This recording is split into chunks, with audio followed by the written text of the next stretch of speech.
Agora você ouve uma palavra de vida com o pastor Érico Rodolfo Bussinger.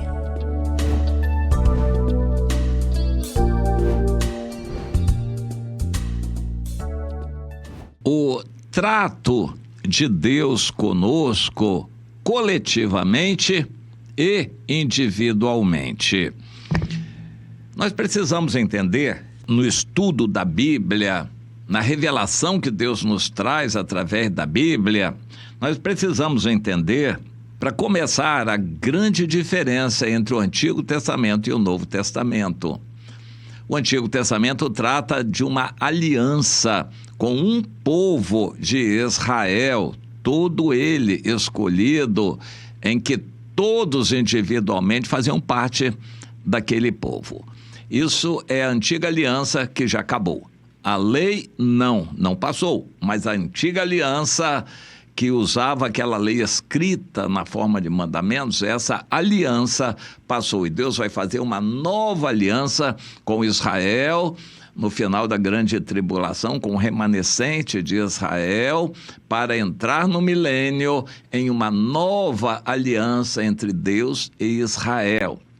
No milênio estaremos também nós, cristãos arrebatados ou ressuscitados, que fazemos parte da nova aliança no sangue de Jesus, que já está vigente e está por encerrar no final da dispensação da graça, dispensação em que vivemos, no arrebatamento da igreja. Isso precisa ser entendido. Essa aliança é feita com todas as pessoas que individualmente aderem ao Senhor. Em João, no capítulo 1, nos é dito que Jesus veio para o que era seu, mas os seus o rejeitaram. Mas a todos quantos o aceitaram, deu-lhes o poder de serem feitos filhos de Deus, a saber, aos que creem no seu nome, os quais nasceram não da vontade da carne, nem da vontade do homem, mas de Deus. Nasceram de novo. Só esses fazem parte da aliança no sangue de Jesus. E para caracterizar essa aliança, a pessoa crê, nasce de novo e se batiza como confirmação, testemunho do novo nascimento. E periodicamente toma a ceia do Senhor, congregando para caracterizar que está em comunhão com o corpo que vai ser arrebatado. O corpo de Cristo, a igreja que vai ser arrebatado, a pessoa, pela ceia do Senhor, periodicamente, confirma que está em comunhão com esse corpo e está em aliança com Deus. A aliança da Era da Graça, a nossa aliança no sangue de Jesus, é aliança individual, embora seja com todos, com a igreja, que é o corpo de Cristo, todos aqueles em todo lugar que nasceram de novo, fazem parte da noiva, a igreja, o corpo de Cristo. E isso é a nova aliança. Bem, eu quero focalizar o trato de Deus coletivamente e individualmente. Em Israel, a aliança era com todo o povo. Se alguns pecassem, Deus entendia que deveria haver um limite. Individualmente, cada israelita poderia pecar. Eles tinham o cordeiro, o sangue derramado do animal para pagar seus pecados. Havia os pecados que nem com sangue eram purificados. Mas Deus tinha uma aliança com o povo, apesar de pessoas individualmente pecarem. Deus tinha uma aliança com todo o povo, apesar de individualmente muitos pecarem. Mas em algum momento Deus entendia que todos pecaram, o que aconteceu na época de Jeremias. Deus procurou um que não pecasse ou que estivesse na presença de Deus ou orasse a Deus e não achou nenhum. O povo todo pecou e por isso a aliança foi encerrada. E vamos entender essas duas dimensões. Deus manteve a promessa a Abraão e vai manter, fazendo este povo entrar no milênio. Mas individualmente, todos os judeus que pecaram, evidentemente, vão para o inferno. Hoje, os judeus que rejeitam a Jesus, todos vão para o inferno. Mas há uma promessa de Deus para o povo, que será constituído de todos os remanescentes judeus que estiverem vivos no final da grande tribulação e que se converterem a Jesus, reconhecendo aquele a quem traspassaram. Esses serão salvos individualmente e a aliança será refeita com o povo todo de Israel. E eles vão depois se multiplicar e encher a terra de judeus. Mas nós, na era da graça, temos uma aliança individual. A salvação é individual e a igreja toda vai ser arrebatada. Todos os santos que já morreram no Senhor e todos os vivos que permanecerem no Senhor serão arrebatados. Isso será a nossa salvação da presença do pecado. Nunca mais teremos a possibilidade de cair. Nós hoje podemos cair, mas depois do arrebatamento, nunca mais. Então, o alerta do Senhor para que agora estejamos atentos para não ficar no pecado. Cair nós podemos, mas não devemos ficar no pecado. Quem fica no pecado está na condenação de Hebreus 6 e de Hebreus 10. Vivendo deliberadamente em pecado, aí não vai haver mais jeito. Individualmente. Mas a igreja está garantida. As portas do inferno não vão prevalecer contra ela. A igreja é a noiva do Senhor. Ela será arrebatada.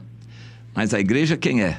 Todos os santos que permanecerem, que continuam fiéis a Deus. Não é qualquer um que se diz crente, não. Só os que permanecerem fiéis, que estiverem dando fruto. Eu quero focalizar essa diferenciação entre o trato coletivo e o trato individual de Deus com o seu povo. É interessante, a gente precisa entender, Deus sempre amou Israel, nunca quebrou a promessa feita a Abraão, e no futuro Deus vai salvar Israel, mas isso não diz respeito a todo israelita. Todo israelita faz parte do povo de Israel, mas nem todos serão salvos. A maioria vai se perder porque está longe do Senhor. Há um capítulo muito interessante em que Deus fala através do profeta Ezequiel, capítulo 20, sobre a história desse povo. Eu quero ler só uns poucos versículos para você entender. No versículo 15... o Senhor diz que o povo no deserto pecou e ele levantou a mão e jurou não deixar aquele povo israelita do deserto, não deixar aquele povo entrar na terra prometida, que manava leite e mel, coroa de todas as terras, porque eles rejeitaram os meus juízos e não andaram, o Senhor dizendo, não andaram nos meus estatutos e profanaram os meus sábados, pois o seu coração andava após os seus ídolos. Não obstante, os meus olhos lhes perdoaram e eu não os destruí de todo, nem os consumi no deserto. Essa história se repetiu no próprio capítulo 20 aqui de Ezequiel. Deus repete este ciclo várias vezes. Eles rejeitaram, Deus os castigou, e Deus, no castigo, ainda teve misericórdia e salvou alguns que continuaram. E a explicação fica aqui: o seu coração andava após os seus ídolos. Este princípio vai valer na era da graça também. Porém, mais adiante aqui no capítulo 20 de Ezequiel, eu quero dizer, o Senhor, mais adiante, versículo 25, o Senhor diz: eu dei estatutos a esse povo e permiti que eles se contaminassem com seus dons sacrificiais. Eu permiti. Por quê? Porque o coração deles estava nos ídolos. Desde o Egito, o Senhor diz, eles nunca tiraram o coração do Egito. Eles quem? Alguns israelitas, não todos. O Senhor preservou o povo, mas aqueles israelitas que pecaram, ficaram caídos no deserto. Nenhum deles entrou na terra prometida. Esse princípio vale.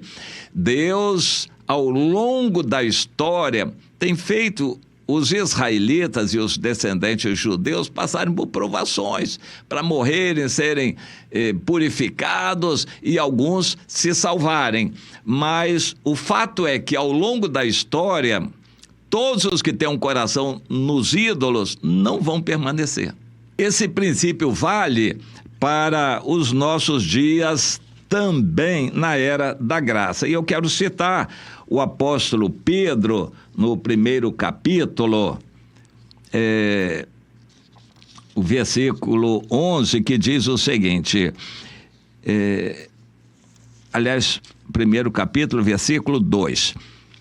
Eleitos, Pedro escreveu aos eleitos predestinados, eleitos segundo a presciência de Deus em santificação do Espírito para a obediência e a aspersão do sangue de Jesus. Interessante, eleitos, escolhidos por Deus, pela presciência, Deus conhecendo antecipadamente, de antemão, conhecendo, cada um deles sabia onde cada um iria, por isso Deus os escolheu para quê? Santificação, obediência e aspersão do sangue. O sangue é para ser aspergido sobre quem confessa o seu pecado e se santifica. Não é para o crente que quer viver em pecado. Não tem mais expiação para esse que quer continuar a viver em pecado. Não há expectativa mais para esse. E eleitos para obediência. O sangue não é para quebrar o galho, o sangue de Jesus. Não é para quebrar o galho de crentes que amam o mundo, que quer ser desobediente, que não reconhece a autoridade, que não soma com os irmãos, não está em comunhão, não congrega com os irmãos, não obedece. Não, o sangue não é para esses vão se perder. Então eu vou juntar essas duas passagens. Pessoas que têm ídolos no seu coração, nunca deixam os ídolos. São crentes que não vão ser salvos. Mas eles estão na igreja. Sim, estão porque querem, mas não vão ser salvos. Porque Deus não os escolheu. Por que Deus não os escolheu? Porque Deus sabia que o coração deles estaria nos ídolos. Eles nunca deixaram os ídolos. Aqueles que são aficionados pelo futebol, aqueles que são idólatras do dinheiro, outros que são viciados no sexo, idólatras do sexo, alguns que são idólatras de comida, de bebida. Todos esses que têm ídolo no seu coração, de acordo com Gálatas 5, a partir do versículo 19, os que praticam as obras da carne não herdarão o reino dos céus. Essas pessoas estão no nosso meio, são dos nossos, estão conosco, e nós convivemos com eles, mas no arrebatamento da igreja eles serão separados. As ovelhas dos bodes, dos cabritos. Jesus vai fazer a separação quando voltar. Agora não sabemos, porque há pessoas que nos enganam. São crentes bonzinhos, bonitinhos, assistindo a reunião junto conosco, e nós não sabemos do coração. Mas Deus sabe, o seu coração está na vaidade, no dinheiro, na comida, na bebida, na televisão, no futebol, nos prazeres, no sexo. Deus sabe que o seu coração está nos ídolos, mas eles estão na igreja bonitinhos junto conosco. Nós não conhecemos, mas Deus conhece o coração de cada um deles. Porque há muitos crentes que não vão para frente na sua vida espiritual, não crescem, não produzem fruto espiritual, porque eles têm ídolos no seu coração que não querem deixar. Eles não foram eleitos para a santificação. O coração deles não é de santificação, eles não morreram para o mundo, eles amam o mundo, não vão ser salvos. Mas, por enquanto, estão junto conosco na igreja e vão continuar. E o sangue não vai valer para eles, porque não deixaram os ídolos do seu coração, não deixaram o pecado. E o outro critério é a obediência. Eles não obedecem, não querem obedecer. O coração deles está no mundo, amam as coisas do mundo, são ídolos que eles não querem deixar. Portanto, o Senhor diz, eles vão permanecer junto com o povo, mas não vão subir, não terão futuro com Deus. Procure entender isso. A igreja tem futuro, será arrebatada, subirá. Israel tem futuro. Deus vai fazer uma nova aliança com eles na entrada do milênio. Mas antes eles vão passar pela grande tribulação que vai matar a maioria deles. E a igreja? A igreja vai passar pelo arrebatamento, onde a maioria dos crentes vai ficar. Mas a igreja vai subir. Aqueles que têm um coração todo no Senhor.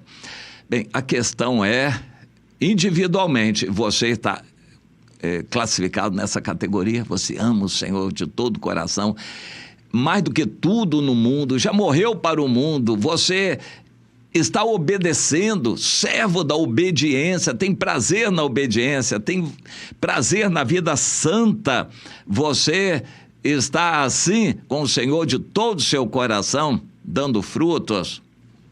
É você que julga agora, depois é o Senhor que vai julgar. Mas agora é você, com a assessoria do Espírito Santo, que vai mostrar a verdade no seu coração.